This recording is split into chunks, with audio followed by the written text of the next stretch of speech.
In this video I'm going to show you my basic process for a WordPress setup. This is the screen after you've installed WordPress. Ignore my domain here, it's just a test domain. So you'd go to yourdomain.com or .net or whatever /wp or -admin, and you put your username and password and you'll get to this screen here. This is currently WordPress version 6.0.2. Now what I like to do, there's a few things we're going to look at. We're going to remove some of the things from this dashboard. We're going to delete the pre-written posts and delete the pages. We're going to disable comments. We're going to look at de-indexing or indexing your site. We're going to look at the settings and go through them, and we'll see what else we need to do here. So the first thing I like to do is I like to clear up the main admin dashboard because there's a lot going on here, and to be honest, there's only one thing here that I ever look at. So in the top right corner here, after you logged in, you click on screen options. There's a little arrow there, and we want to get rid of most of these options. So I normally get rid of the welcome, WordPress events, quick draft, activity, and at a glance, because, well, I suppose if you do have enable comments you can leave it on, but I normally turn it off. And there we go, it's a nice clean screen. The next thing we're going to do is go to the post, and there's normally a post here, and the problem is it's got comments enabled, so if you don't look after your site you'll get a load of spam comments. So I normally just go in and just delete the first post. Then we go to pages, same thing, delete the sample page. This one's draft, you can leave that one for later on. Then the next thing we do, we go down to settings.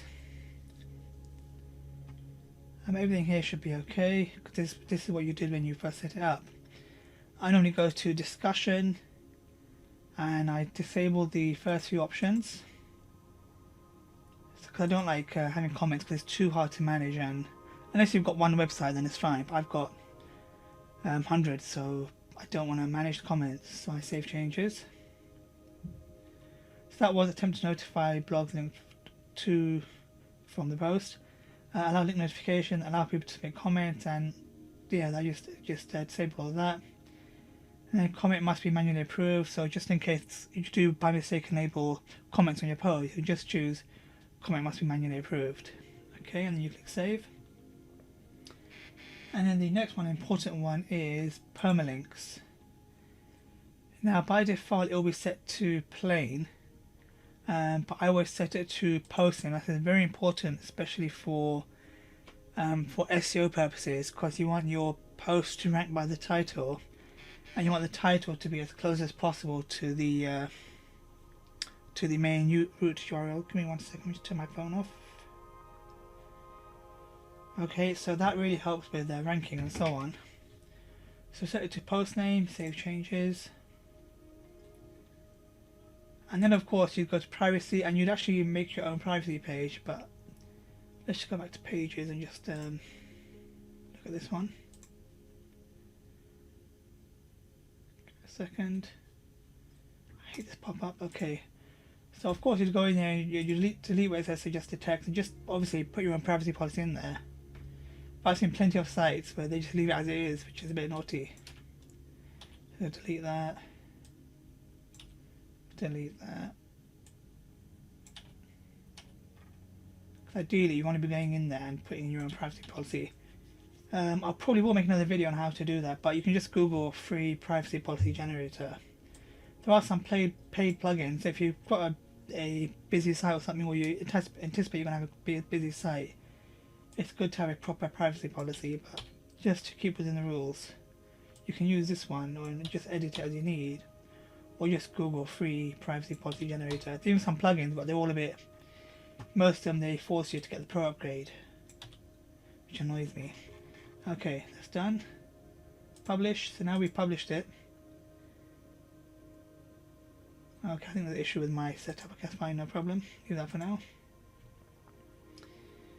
Let me see, and that's it. Lightspeed Cache. You wouldn't normally have this installed. I install it when I pre-install my WordPress, and that's it. So the next thing you want to do is install some plugins. So I normally delete Hello Dolly, and I don't really use Akismet anti-spam because I don't have blog comments. I don't have comments anyway. I don't want anything slowing down my site. And even the themes, I'll show you the themes. I normally delete all of the. Oops, sorry, not this one. 2022. Yeah, I normally delete all of the older 2020 and 2021 themes because then you have to worry about updating them. So disable that. I normally click on this one where it says enable auto updates at the top here. But normally I'm installing my own themes anyway. So anyway, that's the basic initial setup of WordPress. If you've got any questions, put them down below, and I'll see you in the next one.